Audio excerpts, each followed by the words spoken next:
Hello everybody, I am Brian Mullins the Fox, and welcome to LFC7, or the History of Australian Christmas and Christmas Dinner. Chapter 1 will be just brief. I'll just go over the chapters here. Already mentioned that Chapter 1 is Introduction. The next one, I'll be going into the history of Australian Christmas. Chapter 3, I'll be going into debunking Australian Christmas misconceptions and myths, if there are any. In Chapter 4, I'll be going over at length the history of Australian Christmas dinner, especially when it comes to ham, prawns and oysters, turkey, beef and lamb, and then roast chicken. And then Chapter 5, I'll conclude this video, but also promote some more episodes of Australian Christmas dinner, numbers by the decade. Well, this video won't be too long. Now let's get to Chapter 2. Well, let's begin with the history of Australian Christmas itself. I'll go over the history of this holiday in Australia, even when this country was a penal colony under British rule. According to ChristmasWarehouse.com.au, according to historical records, the first Christmas in Australia was celebrated in December of 1788, almost one full year after their arrival at Sydney Cove. Reverend Johnson conducted services for Governor Arthur Phillips and his officers before they enjoyed Christmas supper. Unfortunately for the convicts, they only had their daily rations of bread and water, but the prison guards did lessen the sentence for one unlucky fellow who had stolen a bag of flour named Michael Dennison. He only got 150 lashings by the whip instead of the usual 200 for the average prisoner. Now, to put that into perspective, this was when Australia gained and declared full independence from the United Kingdom and its tyrannical British rule that made it a formal penal colony, which is March 3rd, 1986. Nearly 200 years later, Australia is another of many examples of how Christmas came to be in their country through force, sense of religious compliance, and sometimes, unfortunately, death.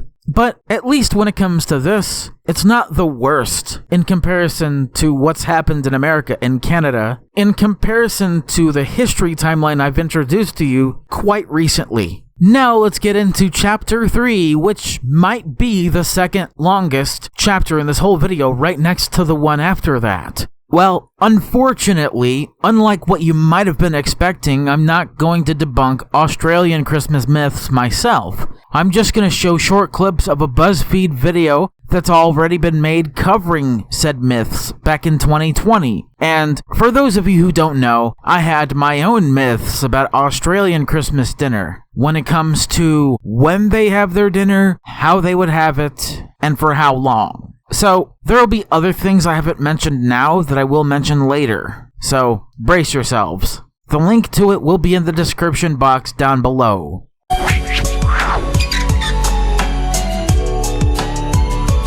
I'm Italian. We just eat. We eat lunch, we have a pre-lunch, we have like a 5-course lunch, and then we go to dinner and we eat all again. We drink wine, we ate seafood, we ate ham, we ate turkey. What the fuck is a Christmas lunch? Why do you have a lunch? Oh, it's because in England they have like a Christmas dinner. Or is it like a tea? No, we have a lunch because it's bloody hot. It's the middle of summer, so our days go for like 12 hours anyway. It's a lunch, but it's not really a lunch. It's like a brunch, lunch, dinner. Like it goes over hours and hours. It's really like a brunner. Wait, what the fuck? 5-course lunch? So you're telling me that you literally have dish after dish after dish after dish after dish, all in one meal. So it's 5 meals in one. I thought all of these centerpiece meats are mainly consumed around dinner time, not lunchtime. I mean, I guess you can still call it Christmas dinner, but it would also technically be a Christmas lunch. So let me combine the words lunch and dinner together so it sounds a bit more unique than it actually is. Din luncher. There we go. How many hours do these Australians consecutively eat for? 12 hours? So, hypothetically speaking, if what I'm saying is correct and you people just eat for 12 hours straight, then holy fuck, you're basically just eating non-stop for 12 hours on end. So if you start at noon or 12 p.m. in your area and then you end at midnight, either when are you gonna have your fucking dessert, or why the fucking hell would anyone eat consecutively for that long? And that's not even accounting for when they start eating breakfast before then. When do they start eating? Like what, 6, 7 a.m. when they wake up? So, if they start at 6 o'clock a.m. with their breakfast, and then the 12-hour shit, how many hours would you think that would be? That would be like fucking 18 hours, bro. Just almost an entire day of just non-stop eating. What the fuck? Bro, I'm not even mad about it. I'm just shocked. I thought they just start and end the dinner between 5 to 9 p.m. like any normal human being or family would. Because dinner doesn't start at noon or in afternoon hours at all. In fact, they start when the evening starts. That's how it should be in Australia. Much less the rest of the world, but Australia, you do you. It's just my opinion. Take it with a grain of salt. I'm just assuming they love all the centerpiece meats they eat on Christmas equally. Although some people have preferences and they put one meat choice over the rest, and that's okay. I'm not judging you. Okay, but where are the gingerbread houses? Where are the gingerbread houses? Oh my god, I don't know. Where are they? Oh my gosh, they're in the North Pole. I mean, I don't know. I don't know. The gingerbread houses are here. It's not the time for like super sweet. We want refreshing shit. We want drinks. We want, you know? None of that. So if you're in the summer, I understand why you wouldn't do that, but like, it's a tradition. You have to have a gingerbread house. I make one every single year with my niece and nephew. It's our little family tradition. I love gingerbread houses. That's so sad. There's like a beach gingerbread house we can make. And if there's not, then let's get on that right now. Okay, can we just take a moment and just acknowledge how good a pavlova is? Oh, pavlova is the best. Light, fluffy, obviously it's really hot, but you want to have something super sweet, the cream and then the fruits on top. Holy shit. In Australia, sometimes you just need something refreshing, and a pavlova will do that. Christmas pudding one sounds disgusting. And it's hot. And we're lazy. You can buy a pav from like Woolies, and it's just like this base of a cake. You put the fruit and cream on top and it looks like you've done a lot, but you've done nothing. First of all of your excuses for every single thing that you do is because it's hot. Why are you drunk all the time? I'm not judging. I would like to join you in that being always drunk, so send that invite. I mean, is this a Christmas question or is this just a generally an Australia question? I bet someone's gonna say, oh, because it's hot, so you have to be drunk, right? Like, fucking hell, we get it, it's hot. Why are you sober all the time? It's Australian culture, darling.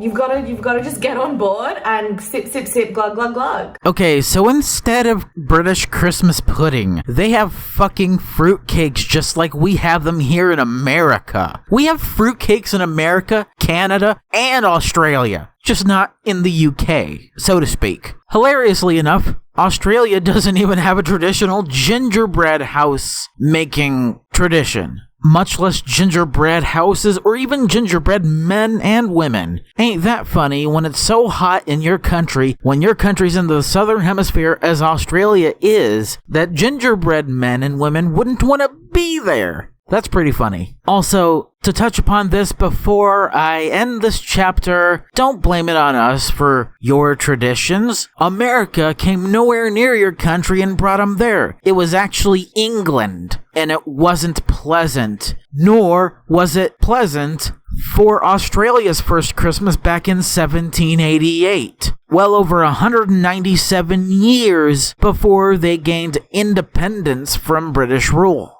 Canada gained their independence from British rule in 1982. So in summary, if my assumptions are correct, Australians would typically wake up in the morning somewhere between 6 to 7 a.m. or whenever, be as early as 4 a.m. and as late as 8 a.m. or even 9. They eat their breakfast, which is not the same as a typical breakfast in Australia. I don't even know how many courses that breakfast would have to be. All of this underneath the 12 hours of consecutive eating, drinking, and maybe partying. 12 hours straight. So not only are you not giving your body a break from excessive walking and exercise, but you're also not giving your stomach a break from processing all the shit you've eaten for 12 hours fucking straight. And that's not to include the fact that it adds insult to injury when you drink how many alcoholic beverages within that time? It has to be a lot, but I don't know exactly how much per Australian per hour. But your body is going to go through a hell of a lot. And I don't know about you Australians, but I really do not like summer heat, especially if it's a heat wave, and that heat wave is similar to the one that killed off 500 million animals in your country.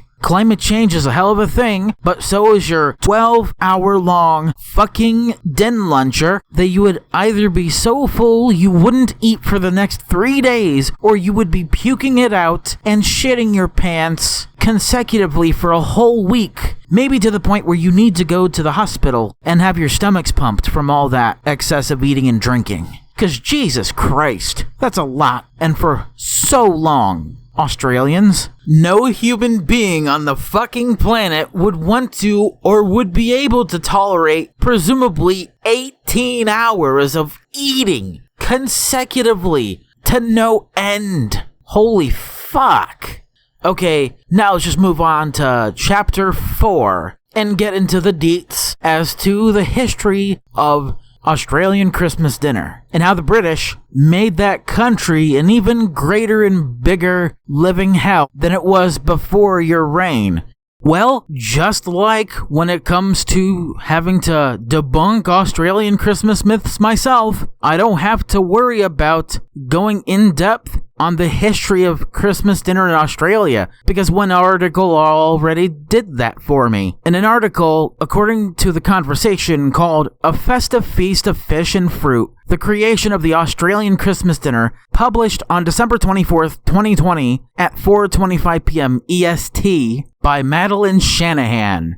A traditional British meal of roast turkey and plum pudding may have once dominated Australia's Christmas tables, but as our population has become more diverse, so has our menu. While some may mark the day with a peppercaker, however you pronounce it, and others a panettone, it would now be a rare house where prawns and a bowl of cherries did not make an appearance. But how did this distinctively Australian Christmas spread get its start? The peculiarity of preparing a roast and pudding in high summer was amusing to colonials. In many ways, its absurdity was celebrated, representing the ambiguity of emergent Antipodean identity. But there were soon calls for innovation. In 1907, Henry Lawson described a sensible Christmas dinner in one of his short stories celebrating a festive feast where all the food was cold. His narrator observed, Billy's wife and her sister were fresh and cool looking and jolly, instead of being hot and brown and cross like most Australian women who roast themselves over a blazing fire in a hot kitchen on a broiling day all the morning to cook scalding plum pudding and red-hot roasts, for no other reason than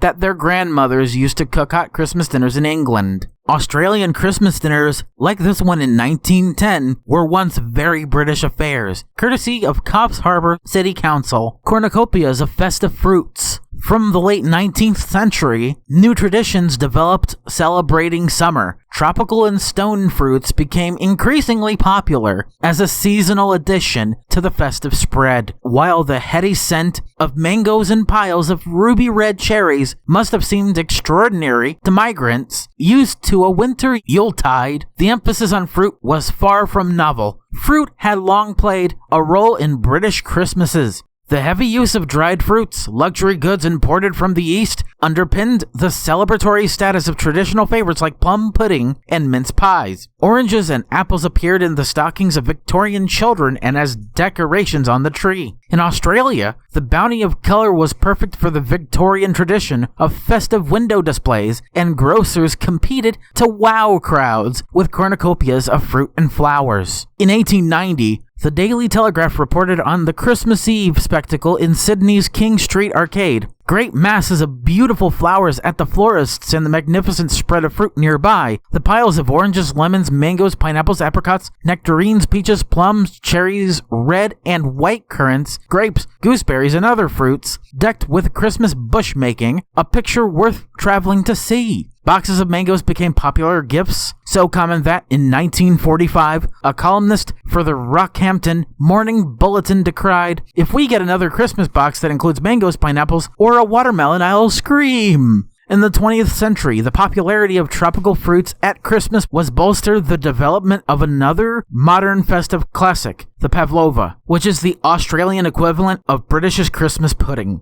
Rising in popularity in the decades following its fabled invention, on one side of the Tasman, or the other, a debate for another time, by the 1940s, it was promoted by women's magazines, newspapers, and cookbooks as an alternative to pudding. If the traditional pud was to be ousted, its rival needed a mythology of its own. The Pav was a more than worthy opponent, and by December 2017, Australia's recipe searches for pavlova far outstripped searches for pudding. Out with the meat and in with the fish. The seafood feast is a decidedly more recent phenomenon. In contrast to other parts of Europe, after Britain's 16th century Reformation, the seafood meal associated with Christmas Eve as a traditional Catholic fast day declined, and the festival became a decidedly meat-oriented affair. Fish had no defined role in the menu the British brought with them to Australia, where roast fowl, beef and ham dominated Christmas tables for almost 200 years. Real change did not begin until the 1980s, gathering pace in the 1990s, as Australian culinary identity developed increasing confidence and embraced new flavors. Post-war migrants, especially from the Mediterranean, shaped change too, bringing not just their seafood traditions, but also lessons in the art of cooking and eating al fresco. In 1994, the Sydney Fish Market began their 36-hour seafood marathon. From 5 a.m. on December 23rd until 5 p.m. on Christmas Eve, the market sells fish, squid, prawns, and oysters to approximately 100,000 shoppers. Last year, 1.4 million Australian dollars was spent over the 36 hours, an estimated 700 tons of seafood, including 130 tons of prawns. And that's not to account for the entirety of the month of December and the last week of November. That's how you know the statistics are way higher. Just over a century ago, Henry Lawson marveled at the innovation of a cold seasonal spread. Today, it is fair to say the prawn and mango have well and truly found their place on the festive table as hallmarks of a uniquely Australian Christmas. Well, I wouldn't and I couldn't have said it better myself. So with that out of the way, let's head straight into Chapter 5 and conclude this video. In conclusion, that's pretty much the entire video, but before I go, I'm going to promote more episodes of Australian Christmas Dinner Numbers by the Decade 2001 to 2023. As of recording this, I just got done scheduling episode 8 for Monday, October 28th. 2024. And by the time this premieres, I should finish up on turkey analysis by that point. So far, I went through ham consumption and waste statistics, then delved into prawn and oyster statistics, which are by far the most shocking, where prawns consumption-wise peaked at almost 80 million by 2013. And when it comes to oysters, well over 100 million by 2010. And the most tragic part of that is Christmas 2023 when it comes to oyster consumption, which may presumably be just zero due to severe flooding. And the only three meats I have not yet delved into statistically is beef, lamb, and then roast chicken for the poor Australians out there in the land down under. So stay tuned for more episodes, each of which will premiere or come out every single Monday, starting every single week up until around December 16th, 2024. So stick around and find out what you will find out. I'm Brian Mullins the Fox, signing out. See you in the next long-form commentary video in either December or January.